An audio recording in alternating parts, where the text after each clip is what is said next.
identified in the non-traditional approach.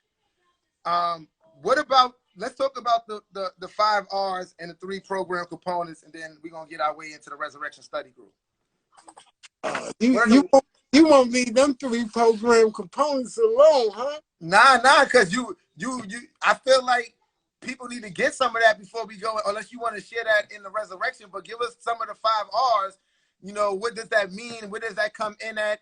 Because you're doing a really good job of giving us history, but also, I see the non-traditional approach to social and criminal justice as like a formula for healing our people and re-socializing our people and rehumanizing our people.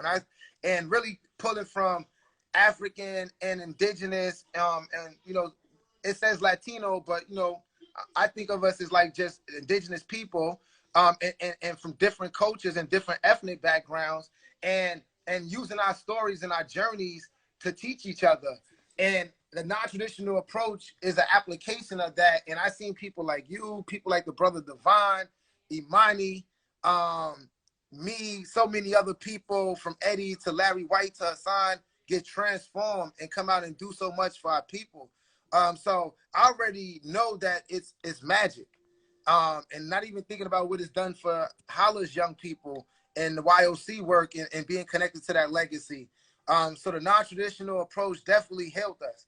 We could talk about all of the ways that like, and you talk about this all the time, Black Guard. Like, we could talk about how, the 13th documentary and the new Jim Crow and a lot of the prison abolition movement, how those foundations politically and socially and historically, you can trace them back to the work of the non-traditional approach. But when you think about the individuals who had a chance to come in contact with the Resurrection Study Group or the H.O.L.L.A Blue Room or the Green Haven think tank and be a part of leading some of that, these people like myself and you, like, we got some of the best healing that there's out there to get. You heard? Some of the best healing that you could get after being traumatized by all of this stuff. So tell us a little bit about, let's get into the 5 R's, the 3 pro. I'm trying to get into the resurrection, but I want us to let people know how this framework wasn't just a political strategy, but it brought the resurrection of people. It brought the resurrection of people. And I feel like, the Resurrection Study Group encompassed that, but the non-traditional approach is also that as well. All right, and I gotta say thank you for that spirit right there, because you just put some fire up in me. I'm getting ready to talk about this, and I just want to let y'all know that there's 3 packages of the non-traditional approach. You got your first one in 89, 90. You got your second one like 92. You got your 5th one, 97. Resurrection Study Group did the last 2. And the 5 stages of reconciliation, that's what you saying the 5 R, that's called the 5 stages of reconciliation.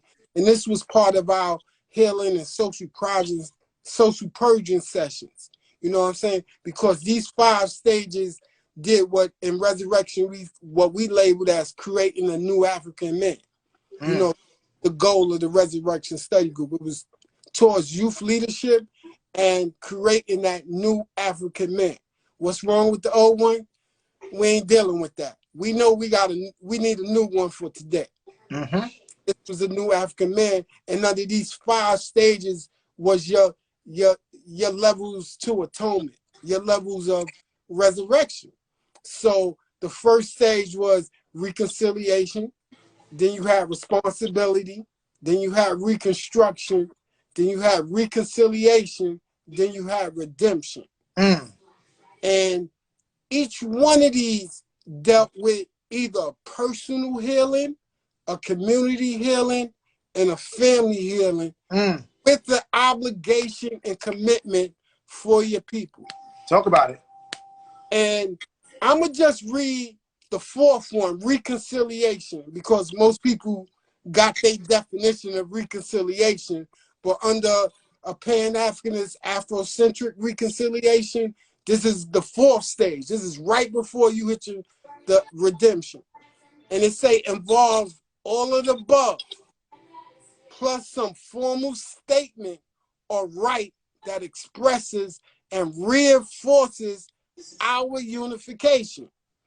This statement right must be jointly developed represents the stage whereby concerned prisoners community come home to each other.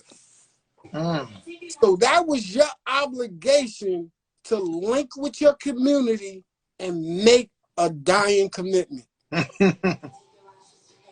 You had to do that. That you got to link and you got to do that. And that was part of the healing.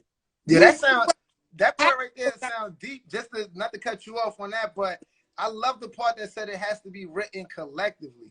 That's deep. Yeah, bro. So we had to go through some stuff, bro. We had to go through some, and it's healing. And if you read, like, the final stage takes place through our creative acts and the struggle that we engage in for our community empowerment. So whatever you going through, we don't want to hear that, man. This is for your community empowerment as a prisoner. Remember, these is as prisoners. Y'all in prison talking about this. Y'all talking about outside the prison. Or y'all ain't even talking about just the prison community, right? And the last part of the redemption is we redeem ourselves through conscious work we perform together. See, this is the political action committee. Putting that work, doing it in together, getting our communities right, and the prison.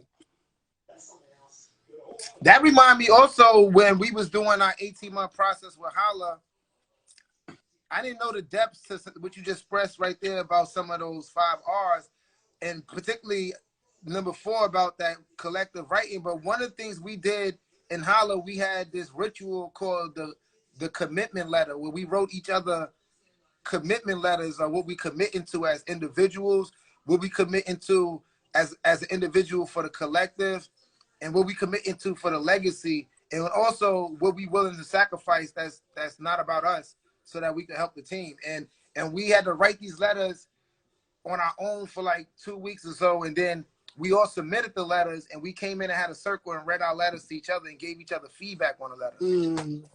You know, I think that was like some of that spirit, because people got a chance to be like, yo, that's what you committing to? That's all you giving? Like, what you mean? Like, yo, like, yo, what you mean? That's all, like, that's how you see us? So you got a chance to see where people love you at, or like how much people love you, and like you get to respond to some of that, and you also get to let people know, like, you know, like, I think you got more in your tank to give too, if you feel like somebody, and then you also confirm somebody, like, I see you struggling. I see you struggling. This is fire, man. This is fire. We didn't just theorize. We hit the ground running like CeeLo Dice to make it real. Yo, Devon, we're going to get into some of that resurrection, hit the ground running, man. We got like 20 so minutes. So this is good, man. So I think you did a good job with the 5 R's. And really, you already kind of went on resurrection, but I kind of want to just frame this like,